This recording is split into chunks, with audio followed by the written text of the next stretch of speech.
আসসালামু আলাইকুম ওয়া রাহমাতুল্লাহি ওয়া বারাকাতুহু। যখন টাকার প্রয়োজন হবে সূরা ফাতিহা দাঁড়িয়ে পড়ুন, 2 মিনিটে টাকা আসবে। আপনারা সূরা ফাতিহা দাঁড়িয়ে পড়লেই আপনাদের কাছে সঙ্গে সঙ্গেই 2 মিনিটের মধ্যে টাকার ব্যবস্থা হয়ে যাবে এবং টাকা আসবেই।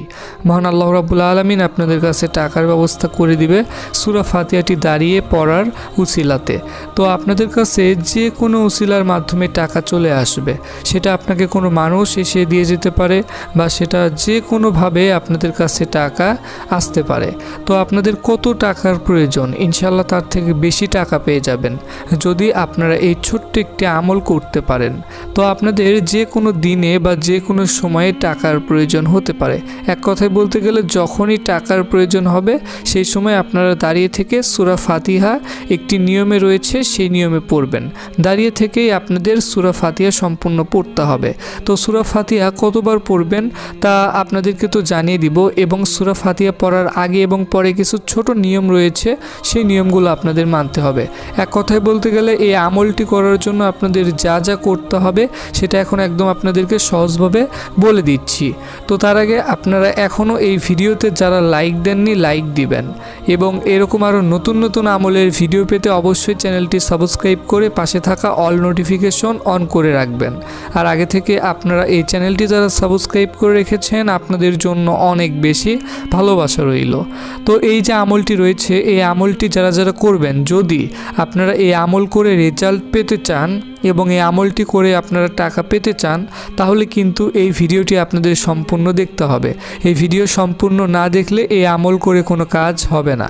তাই সম্পূর্ণ ভিডিওটি দেখুন এবং আমার কথাগুলো মনোযোগ দিয়ে শুনুন।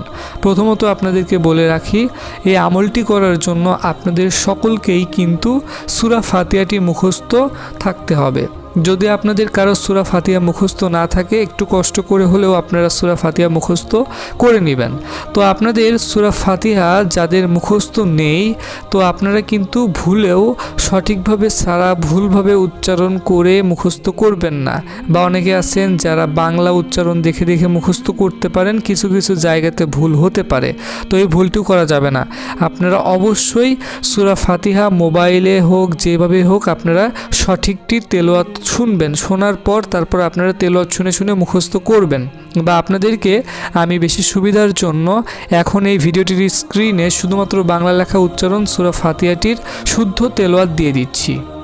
এই যে আপনারা দেখতে পাচ্ছেন, এখান থেকে দেখে আপনারা সূরা ফাতিহাটি মুখস্থ করে নিতে পারবেন।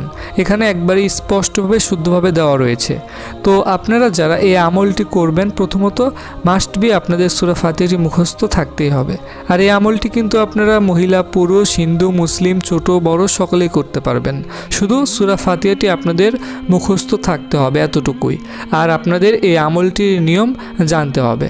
তো এই আমলটি করার জন্য শুরুতে আপনাদের যা করতে হবে সেটা হলো, আপনারা তো এই আমল করবেন দাঁড়িয়ে থেকে। ভুলেও কিন্তু আপনাদের এই আমলটি বসে থেকে করা যাবে না। এই কথা আমি বারবার বলছি, কারণ আপনারা অনেকেই হয়তো ভুলে বসে থেকে আমল করতে পারেন। কারণ এই আমলটির নিয়ম শুধুমাত্র দাঁড়িয়ে থেকে করার জন্যই রয়েছে। আপনারা যদি বসে আমল করেন তাহলে হবে না। তো দাঁড়িয়ে থেকেই আপনাদের এই আমলটি সম্পূর্ণ করতে হবে। তো প্রথমত আপনারা ওযু করে নেবেন। প্রত্যেকটি আমল বা প্রত্যেকটি সূরা পড়ার ক্ষেত্রে বা বিভিন্ন ক্ষেত্রেই ওযু করতে হয়। তো আমরা যারা এই আমলটি করব অবশ্যই প্রত্যেকেই একটি বিষয় মাথায় রাখবো, সেটা হচ্ছে সঠিকভাবে এই আমলটি করার চেষ্টা করব। বিশেষ করে আমাদের যাদের মা বাবা ভাই বোন রয়েছে, তো আপনারা যখন এই আমলটি করবেন তাদের সঙ্গে কোনো প্রকার কোনো কথা বলবেন না। এবং আপনারা যখন দাঁড়িয়ে থেকে আমলটি করবেন সেই সময় কিন্তু যে কোনো দিক হয়ে দাঁড়িয়ে থেকে আমল করলেও হবে না। তো প্রথমত আপনারা যখন ওযু করে নেবেন, ওযু করার পর একটি পরিষ্কার পবিত্র জায়গাতে আপনারা দাঁড়াবেন। দাঁড়ানোর পর কেবলামুখীও কিন্তু আপনাদের দাঁড়াতে হবে। কেবলামুখী ছাড়া অন্য কোনো দিক হয়ে আপনারা দাঁড়াবেন না। তো যখন কেবলামুখী হয়ে দাঁড়ানো হয়ে যাবে, তারপর আপনারা সূরা ফাতিহাটি পড়বেন। আর অবশ্যই একটি বিষয় মাথায় রাখবেন, সেটা হচ্ছে সূরা ফাতিহা পড়ার কিছু নিয়ম রয়েছে। প্রথমত আপনাদের যখন সূরা ফাতিহা পড়তে হবে, তখন আপনারা সূরা ফাতিহা পড়ার আগে মাত্র একবার আউযু বিল্লাহি মিনাশ শাইতানির রাজিম এই দোয়া পড়ে নেবেন। আর এই আমলটি করার জন্য আপনাদের সূরা ফাতিহা যতবার পড়তে হবে, সূরা ফাতিহা পড়ার আগে প্রত্যেকবার বিসমিল্লাহির রহমানির রহিম পড়ে নিতে হবে।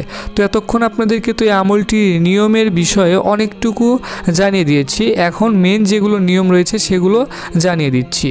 তো আপনারা প্রথমত আগে অবশ্যই এই আমলটি করার জন্য সূরা ফাতিহা যখন পড়বেন তখন মাত্র একবার আপনারা এমনভাবে পড়বেন যেন আপনি আপনার নিজের কানে শুনতে পারেন। আপনাদের চোখ খুলে এবং দাঁড়িয়ে থেকে এবং মনে মনে আপনারা পড়লে কিন্তু তখন হবে না, শুধুমাত্র একবার আপনারা এমনভাবে পড়বেন বিসমিল্লাহির রহমানির রহিম সহকারে যেন আপনি আপনার নিজের কানে শুনতে পারেন।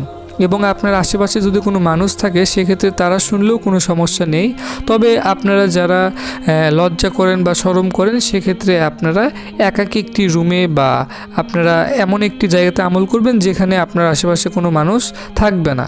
তো আপনারা এরকম একটি জায়গা বেছে নেবেন। তো যখন আপনাদের প্রথমে সূরা ফাতিহা একবার এইভাবে পড়া হয়ে যাবে, তারপর আপনাদের একটি দোয়া পড়তে হবে, সেটা হচ্ছে আমলটির দোয়া। তো সেই দোয়া আশা করি আপনারা সকলেই জানেন এবং আপনাদের সেই দোয়াটি একবার শুনলেই মুখস্থ হয়ে যাবে যাদের জানা নেই। তো দোয়াটি এখন আপনাদেরকে আপনাদের বেশি সুবিধার জন্য মাত্র 3 বার তেলাওয়াত করে শোনাবো, আর সেই দোয়াটি আপনাদের কিন্তু দাঁড়িয়ে থেকেই পড়তে হবে। তো এই আমলটির সম্পূর্ণ যে নিয়মটি রয়েছে সেটা দাঁড়িয়ে থেকেই করতে হবে, কিন্তু আপনারা অনেকে হয়তো ভাবতে পারেন যে দোয়াটি হয়তো বসে থেকে পড়তে হবে, যেহেতু এই আমলটির নিয়ম সূরা ফাতিহা দাঁড়িয়ে থেকে পড়তে হবে। কিন্তু আপনারা ভুলেও এই ভুলটি করবেন না, আপনারা সকলে সূরা ফাতিহা সহ এই যে দোয়াটি এখন জানিয়ে দিব এই দোয়াটিও দাঁড়িয়ে থেকে পড়বেন। তো এই দোয়াটি দাঁড়িয়ে থেকে আপনাদের বেশিক্ষণ পড়তে হবে না বা বেশিবার পড়তে হবে না, অল্প কয়েক মিনিট লাগবে। দোয়াটি হলো আলহামদুলিল্লাহ আস্তাগফিরুল্লাহ। আমি আবারও বলছি, আলহামদুলিল্লাহ আস্তাগফিরুল্লাহ, আলহামদুলিল্লাহ আস্তাগফিরুল্লাহ। তো এই দোয়াটি আপনারা পড়বেন।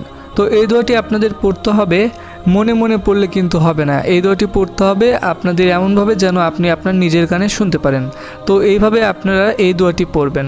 আর এই দোয়াটি কতবার পড়তে হবে সেটা আপনাদেরকে এখন বলে দিই, সেটা হচ্ছে এই দোয়াটি আপনারা পড়বেন 100 বার, ঠিক 100 বার। তো 100 বার আপনারা এইভাবে পড়বেন। তো প্রথমে সূরা ফাতিহা এই নিয়মে পড়বেন এবং তারপর এই দোয়াটি আপনারা এইভাবে পড়বেন। পড়া হয়ে গেলে শেষে আপনারা আবারও সূরা ফাতিহা মাত্র কয়েকবার পড়বেন। তখন আপনাদের বিসমিল্লাহির রহমানির রহিম সহকারে সূরা ফাতিহা মনে মনে পড়তে হবে।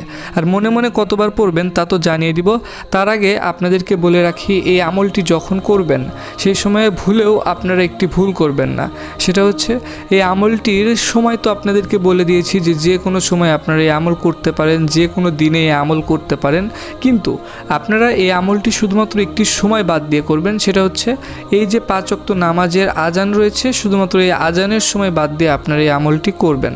আর আপনারা যখন এই আমল করবেন আমল চলাকালীন অবস্থায় কারোর সঙ্গে কোনো প্রকার কোনো কথা বলবেন না, এবং আপনারা যখন এই আমলটি শুরু করবেন সেই সময় কিন্তু আপনারা এই দিক ওই দিক তাকাবেন না, পিছনে তাকাবেন না, এবং আপনারা মনোযোগ দিয়ে এই আমলটি সম্পূর্ণ করবেন। তো শেষে আপনাদের সূরা ফাতিহা পড়তে হবে মাত্র 45 বার। মাত্র 45 বার যখন পড়া হয়ে যাবে তারপর আমলটি করা সম্পূর্ণ শেষ। আপনারা অবশ্যই ভিডিওটির কমেন্টে সকলে মাত্র 3 বার আমিন লিখবেন, আপনারা চাইলে 3 বারের বেশিও আমিন লিখতে পারেন। সবাই ভালো থাকবেন, আল্লাহ হাফেজ।